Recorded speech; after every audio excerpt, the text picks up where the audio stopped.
ఆయనను అనుసరింపక అన్నాడు. ఆ మాట అట్లే పట్టుకోవాలి. మనం ఈ వాక్య భాగం 2-3 పేరాలు ఉంది. 2-3 పేరాలు ఇదే వాక్య భాగం ఉంది. వీటన్నిటికీ మూల వాక్యం ఏంటంటే ఆయన అనుసరింపక. అర్థమైందా? అది పట్టుకొని ఉండండి. ఆయనను అనుసరింపక అనే మాటను పట్టుకొని ఉండి ఈ 3 పేరాల్లో ఉన్న అర్థాన్ని దీంతో పాటు చూసుకుంటా పోవాలి. అంటే యేసు ప్రభువును అనుసరింపక, ఆయనను అనుసరింపక, యేసు ప్రభువును అనుసరించక, మనుషుల పారంపర్యాచారమును, అంటే మనుషులు పెట్టిన పారంపర్యాచారం అంటే మా తాత ముత్తాతల నుంచి ఇలా చేస్తున్నారు, మేము కూడా చేస్తాం అనేది ఒక ఆచారముగా దేవుని సేవ చేయకూడదు. ఆచారముగా దేవుని సేవ చేసేది దేవుణ్ణి అనుసరించేది కాదు. గమనించారా? ఆచారముగా దేవుని సేవ ఎప్పుడూ చేయకూడదు. ఆచారముగా చేసేది ఏంటి?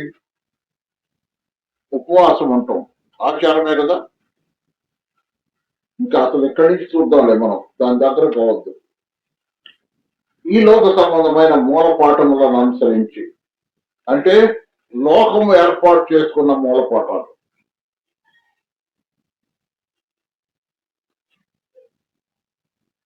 అనుసరించి అంటే మళ్ళీ మొదటి మాటలో చెప్పండి, ఆయనను అనుసరింపక, దాన్ని అనుసరించి. మూలపాఠాలు అంటే ఈ లోక సంబంధమైన మూలపాఠాలు ఏంటి? మోసకరమైన నిరర్ధక తత్వ జ్ఞానము చేత మిమ్మల్ని చెరపట్టుకుని పోవాడు ఎవడైనా ఉండునేమో అని జాగ్రత్త పడండి. యేసు ప్రభువును అనుసరించకుండా ఆచారాలను అనుసరించే వాళ్ళు మోసపోతున్నారు అన్నాడు. నా మాటలు మీకు అర్థం అవుతున్నాయా? యేసు ప్రభువును అనుసరించే వాళ్ళు ఆచారాలు చేయరు. యేసు ప్రభువును అనుసరించే వాళ్ళు ఈ లోక సంబంధమైన మూలపాఠాలు చేయరు. నువ్వు అవి చేస్తున్నావంటే యేసు ప్రభువును అనుసరించినట్టే. యేసు ప్రభువును అనుసరించకుండా అవి చేస్తున్నావు. కాబట్టి జాగ్రత్త. కొంతమంది ఈ చెయ్యాలా ఇది చెయ్యాలా అంటానే ఉంటారు. ఇయే అయ్యే అంటారు. అది కాదు. ఏమైనగా దేవత్వం యొక్క సర్వ పరిపూర్ణత. దేవత్వం అంటే దేవుని స్వభావం. దేవుని స్వభావం యొక్క సర్వ పరిపూర్ణత.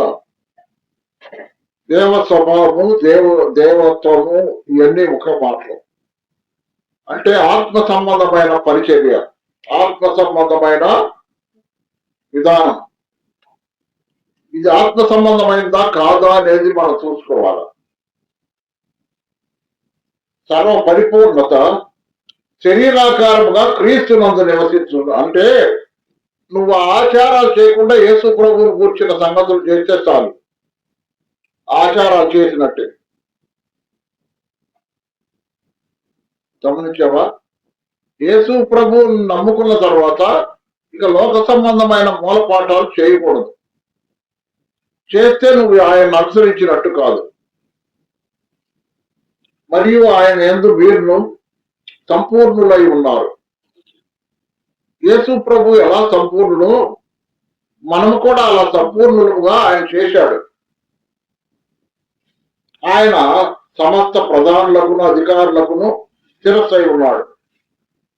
సమస్త ప్రధానులు, అధికారులు ఎవరి ప్రధానులు, అధికారులు? ఎఫెసీ పత్రిక చూడయ్యా.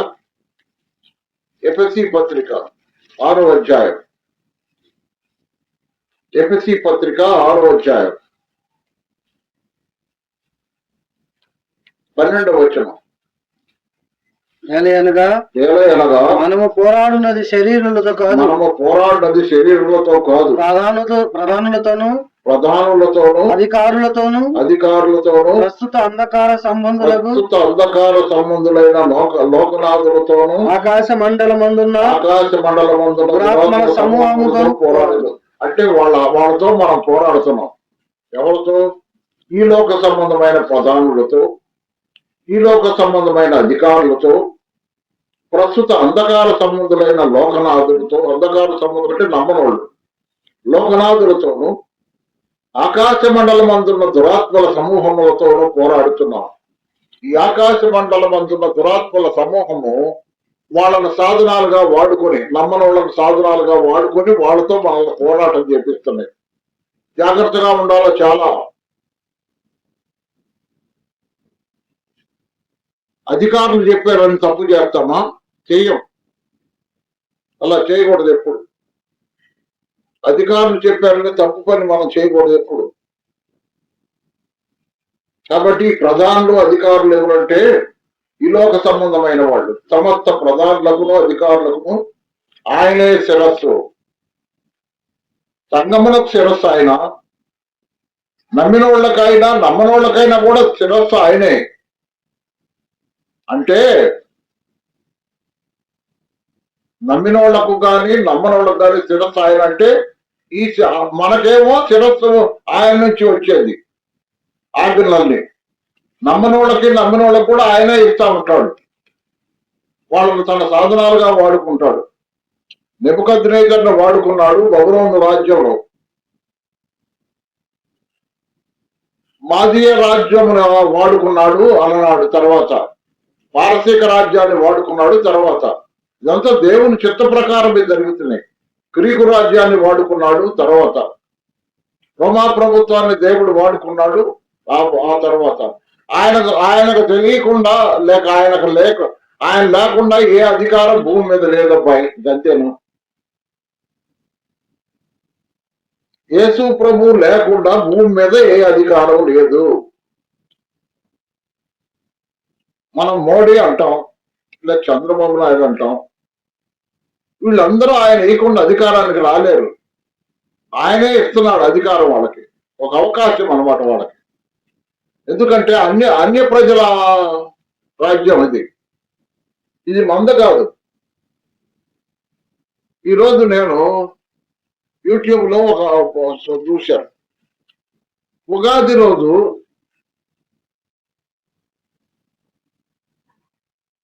జగన్ భార్య ఉగాది పండగ సందర్భమైన దేవుళ్లకు పూజలు పెడుతున్నారు.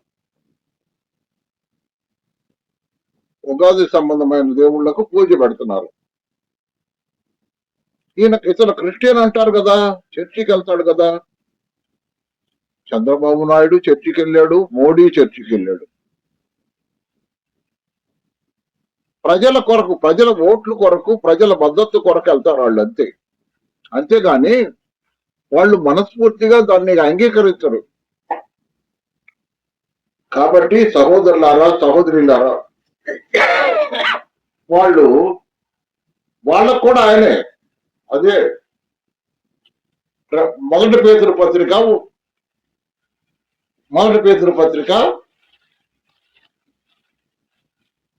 3వ అధ్యాయం 22వ వచనం, 2వ అధ్యాయం 22వ వచనం చూడు. ఆయన పరలోకమునకు వెళ్ళి దూతల మీదను అధికారుల మీదను శక్తుల మీదను అధికారం పొందిన వాడై అనే కాడ ఏం పెడతా ఉంటే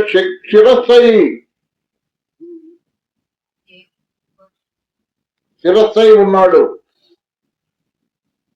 వాళ్ళందరి మీద ఆయన అధికారి. యేసు ప్రభు. నువ్వు ఆచారాలు చేయాల్సిన అవసరం లేదు. ఆచారాలు ఎందుకంటే మనుషులకు భయం అంటారా? మనుషులకు ఆచారాలు అంటే భయం. ఏమైద్దో కదా, ఏమైద్దోనని భయం. ఆ భయంతో చేస్తున్నారు. ఏమైద్ది? యేసు ప్రభు నీలో ఉండగా, సమస్తానికి ఆయనే ఆధారభూతుడై ఉండగా, ఆయనకు తెలియకుండా ఏమి జరగదని తెలిసి ఉండగా కూడా ఎందుకు భయపడతావు?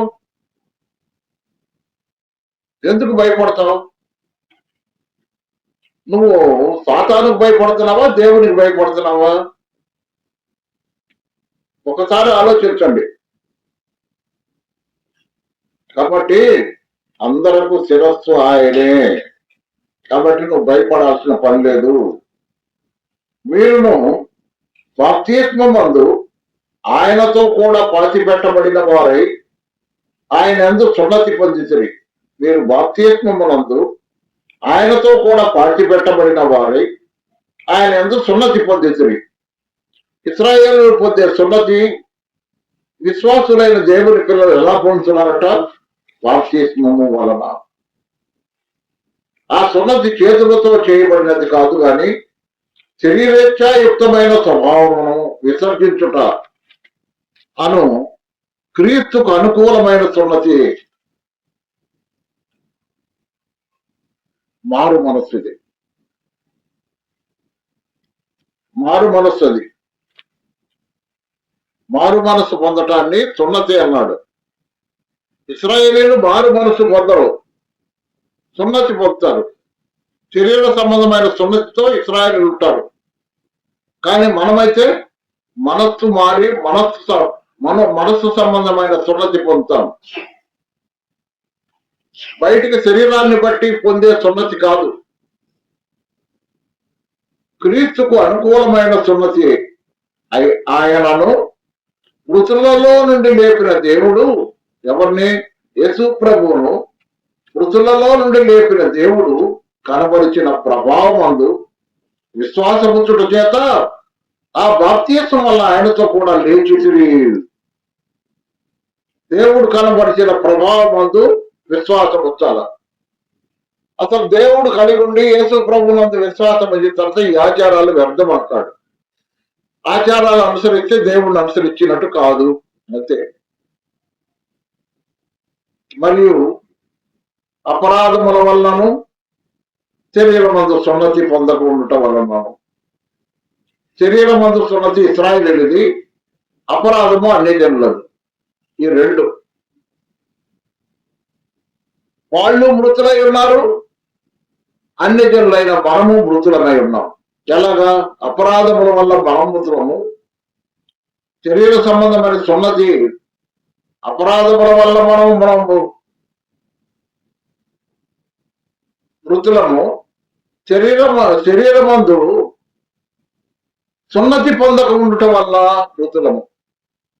వాళ్ళు ఏమైనా శరీర సంబంధమైన సున్నతి పొందారు, మనం పొందల. మనకి వాళ్ళకి తేడా ఏమీ లేదు, శరీర సంబంధమైన సున్నతే తేడా. మీరు మృతులై ఉండగా కొలసైలు ఎవరు?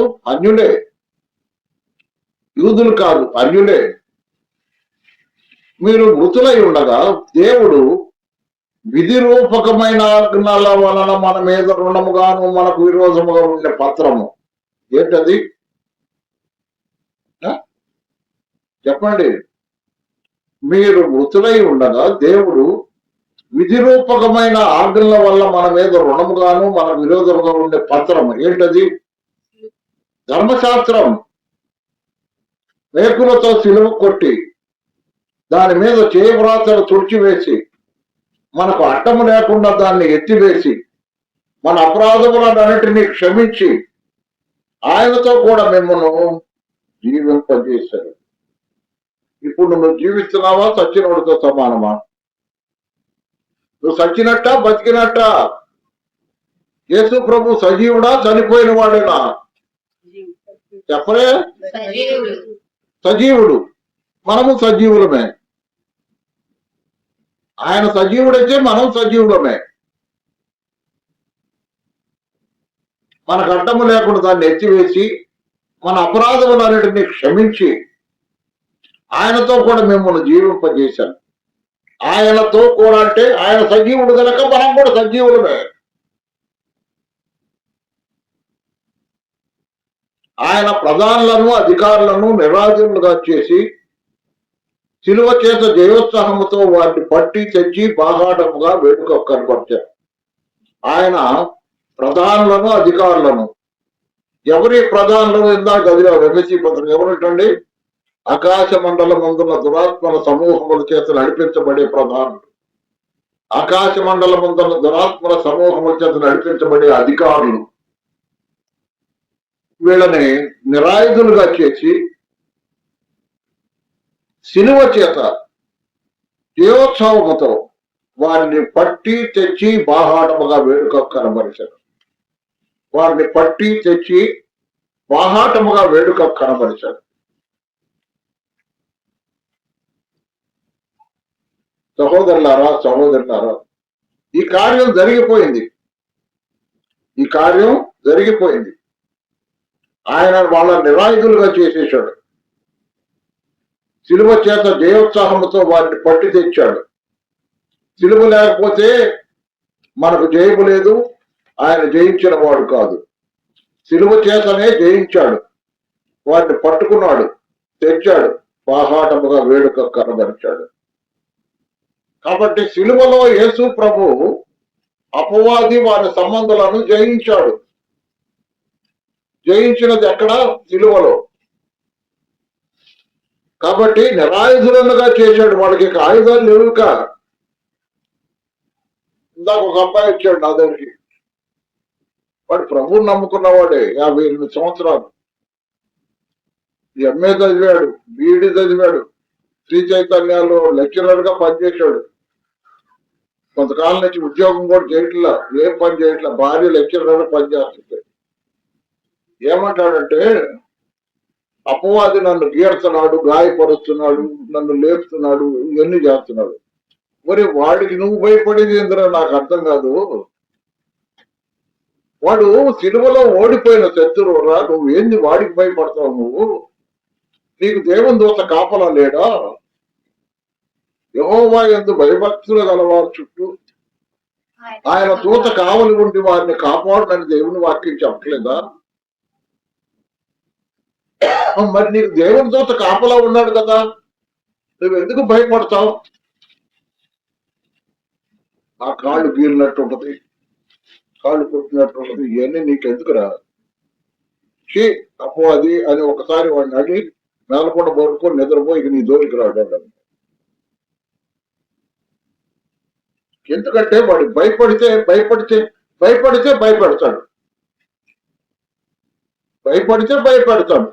భయపడకపోతే వాడు ఏం చేయలేడు. భయం అనే దాని వల్లనే వాడు తన వల్ల వేసుకోవడానికి ప్రయత్నం చేస్తాడు. భయం అనే దాంతోనే తన వల్ల వేసుకోవడానికి ప్రయత్నం చేస్తాడు. వాడు అయిపోయాడు రా. సిలువలో యేసు ప్రభు వాడిని జయించాడు. కాబట్టి ఇక వాడికి భయపడాల్సిన పని లేదన్నమాట. ఈ రాత్రి దేవుని వాక్యం వింటున్న ప్రియ సహోదరుడా, సహోదరి, ఒక్కసారి ఆలోచించు. ఇది 3 అంశాలు పొందాయి. ఇంకొక అంశం కూడా చదువుకున్నాం 16, 19 వచనాల్లో. కాబట్టి అన్నపానముల విషయములో,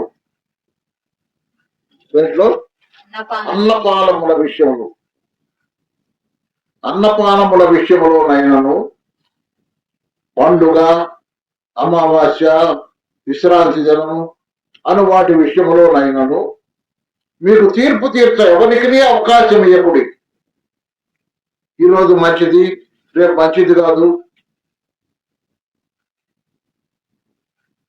నీ భార్య ఏం చేస్తుందిరా? నా భార్య కూడా నమ్ముకుంది, బాప్తిస్మం తీసుకుంది, ఆరాధన చేస్తున్నాను. మరి ఎక్కడికి వెళ్తుంది ఆరాధనకి? 40 రోజులు ఉపవాసం కదా అన్నాడు. దొరికేవరా బిడ్డ? శ్రమ పడింది యేసు ప్రభు గాని మనం ఎందుకురా శ్రమ పడేది? మన రక్షణ కొరకు ఆయన శ్రమ పడ్డాడు. మనం శ్రమలు పడటానిక ఆయన శ్రమ పడింది? ఆయన సిలువెక్కింది మన శ్రమల కొరక.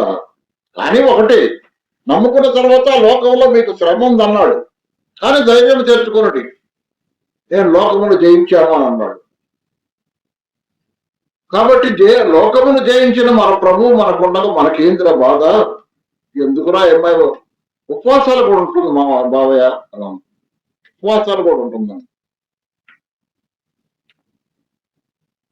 కాబట్టి ఇవన్నీ ఏంటంటే ఆచారాలు. అమావాస్య, అన్నపానముల విషయములోనైనను,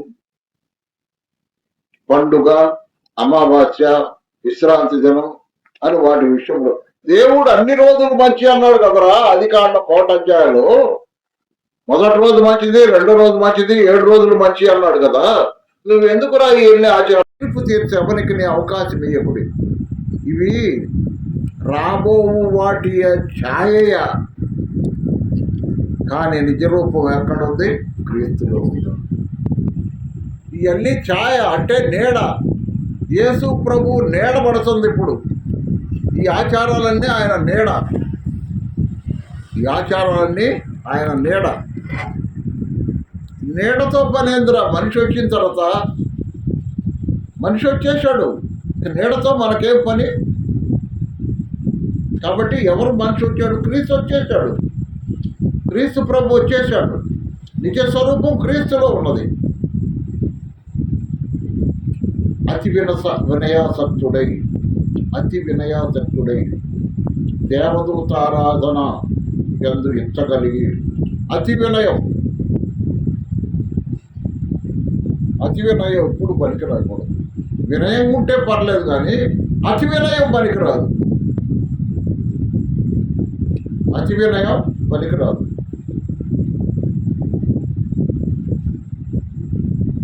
అతి వినయాసక్తుడై దేవదూతారాధన ఇచ్చగలిగి. పౌలు ఏథెన్స్ పట్టణానికి వెళ్ళాడు. అమ్మా వినండి, ఇక నేను ముగించబోతున్నా. పౌలు ఏథెన్స్ పట్టణానికి వెళ్ళాడు. ఏథెన్స్ పట్టణం అనేది చాలా పురాతనమైన పట్టణం. ఆ పట్టణంలో ఈ బజార్ అప్పుడు చూసామనుకో, వారుకు గుళ్ళు ఉంటాయంట. ఏంటయ్యా ఇన్ని గుళ్ళు కట్టాడు ఈ ఊళ్ళో, ఈ టౌన్లో ఎందుకు ఇన్ని గుళ్ళు కట్టారంటేను, గుళ్ళు కట్టారని అంటే పౌలు అంటాడు, వీళ్ళు అతి దేవతారాధన కలిగిన వాళ్ళు అంటారు. ఏమన్నాడు చూడు, అపోస్తుల కార్యములో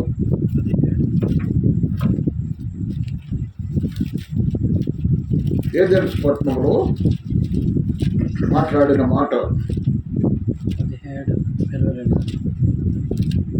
అధ్యయనులారా, మీరు సమస్త విషయంలో దేవతా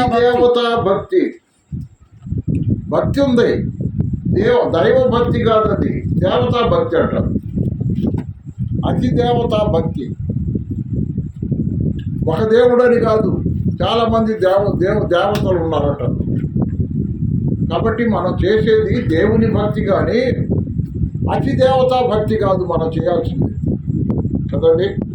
అతి వినయాసక్తుడై దేవదూతారాధన ఎందు ఇచ్చగలిగి, తాను చూచిన వాటిని గురించి గొప్పగా చెప్పుకొనుచు, తన శరీర సంబంధమైన మనస్సు వలన ఊరికే ఉప్పొంగుచు, శిరస్సును హత్తుకొనని వాడు ఎవడను, అంటే శరీర సంబంధమైన మనస్సు వల్లనే ఊరికి ఉప్పొంగుతాడు.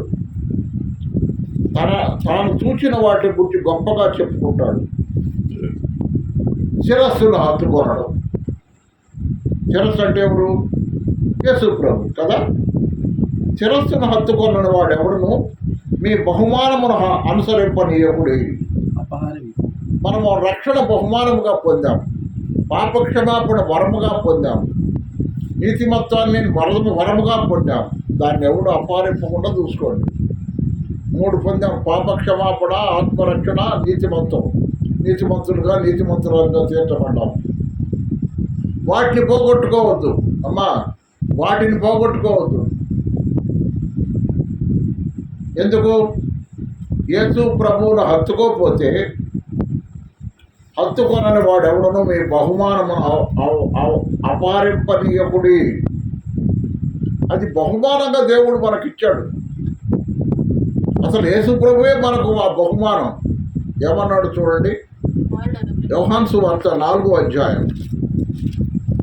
యోహాను సువార్త 4వ అధ్యాయంలో యేసు ప్రభువు మాట్లాడుతూ తనను గురించి ఏం చెప్పాడు చూడు. 4వ అధ్యాయం 10వ వచనం. అందుకు యేసు నీవు దేవుని వరమును డాష్ పెట్టాడా అంటే యేసు ప్రభువే దేవుడు మనకిచ్చిన వరం. యేసు ప్రభు ఎవరు? దేవుడు మనకిచ్చిన వరం. కాబట్టి మనకిచ్చిన వరాన్ని పోగొట్టుకోకూడదు. దేవుడు ఎవరికిచ్చాడు వరాలు? వరమైన తన క్రీస్తును ఎవరి కొరకు ఇచ్చాడు? జగత్తు పునాది వేయబడక మునిపే తన దయా సంకల్పం చొప్పున ఏర్పాటు చేసుకున్న ప్రజలకు ఇచ్చారు. దాన్ని పోగొట్టుకోబాకండి. దాన్ని పోగొట్టుకోవద్దు. మీ బహుమానమును అపారింపనీయకుడి. ఆ శిరస్సు మూలముగా సర్వ శరీరము, ఏ శిరస్సు? యేసు ప్రభు అనబడిన శిరస్సు మూలముగా సర్వ శరీరము కీళ్ల చేతను నరముల చేతను పోషింపబడి అతుకుబడినదై దేవుని వలన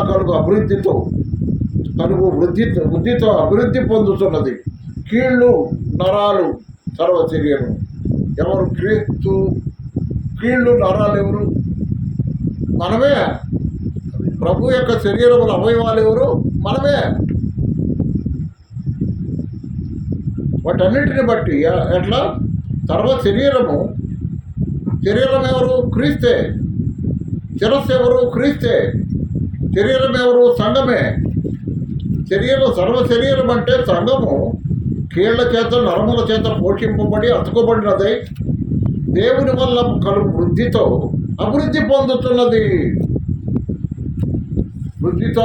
పొందుతున్నది. నమ్మిన వాళ్ళు అభివృద్ధి పొందాలి. మళ్ళీ వెనక తిరిగితే నీలో అభివృద్ధి జరగదు. ప్రభువునే పట్టుకొనుండు. పునాది మీద కట్టబడిన వారై, బండనే పునాది మీద కట్టబడిన వారై, యేసు ప్రభు అనబడిన బండ మీద పునాది మీద కట్టబడిన వారై అంతే ఉండాలి. కానీ మిగతా అన్నీ అనవసరం.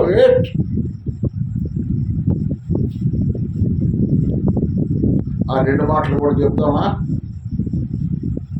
మీరు క్రీస్తుతో కూడా లోకము యొక్క మూలపాఠముల విషయమై మృతి పొందిన వారైతే, అంటే ఈ ఆచారాలన్నీ మాకు లేవు. ఈ ఆచారాలన్నీ మాకు లేవు. ముందేమన్నా పెళ్ళప్పుడు మాకు కూడా లేవులండి ఆచారాలు అంటారు. మనం పెళ్లి చేసుకోవడానికి పెళ్లి దిగిన తర్వాత మాకు పందిరి కట్నం ఉంది, ఆడబిడ్డ కట్నం ఉంది, ఇంకేదేదో కట్నాలు చెప్తారు. మేము ఆచారాలు లేవని ముందే చెప్పాం కదంటే ఇక్కడ ఉన్న వాళ్ళు ఒప్పుకోరు, సంఘం ఒప్పుకోదంట. మేము ముందే చెప్పాం కదా అని చెప్తాం, సంఘం ఒప్పుకోదు. వసూలు చేశారు మా దగ్గర సురాత్పల్లి. ముందే చెప్పాం మేము, మాకు ఆచారాలు లేవు.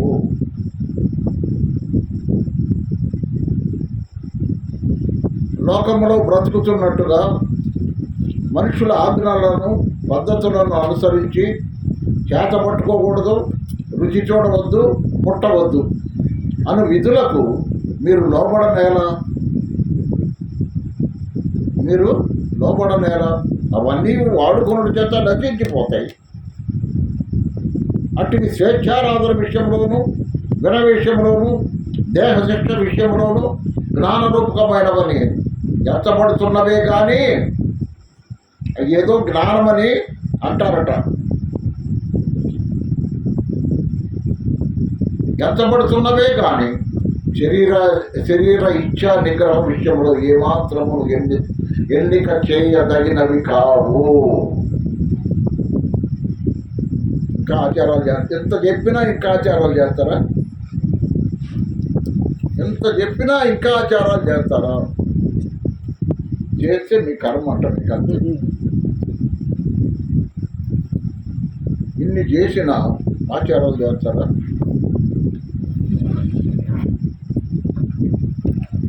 కొలసే పత్రికలో పౌలు ఎక్కువగా మాట్లాడింది వాటి గురించి. ఈ 2వ అధ్యాయం.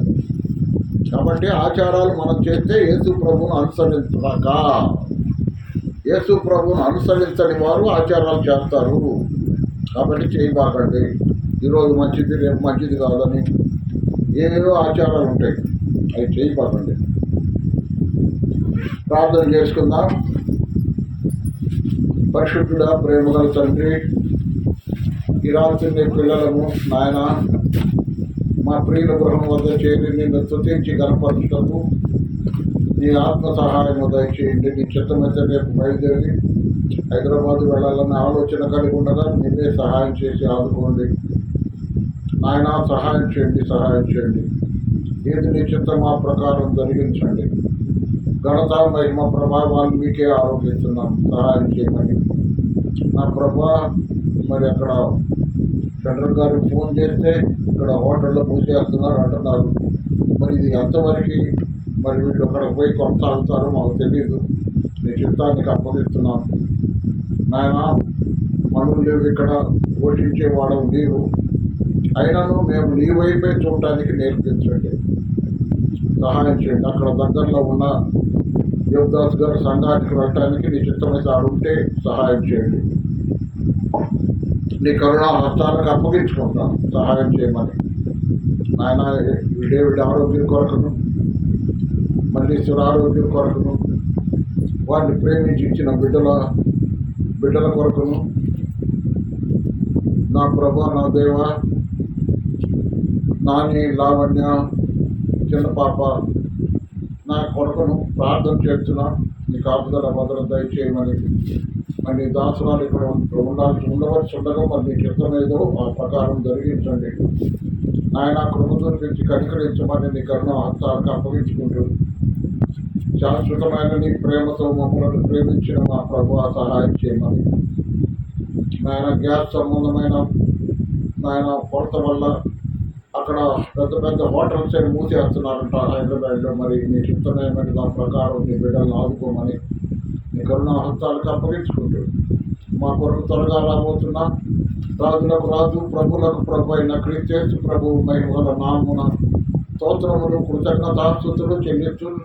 నీ బిడ్డలకు నీ కృప, కాపుదల, భద్రత దయచేయమని, అపవాది తంత్రముల నుంచి కాపాడమని మా ప్రభును రక్షకుడైన యేసుక్రీస్తు వారి అతి శ్రేష్టమైన నామమున స్తోత్రములు, కృతజ్ఞతాస్తుతులు చెల్లించి ప్రార్థన చేసి వెళ్తున్నాము తండ్రి. ఆమేన్. అందరికీ వందనాలు.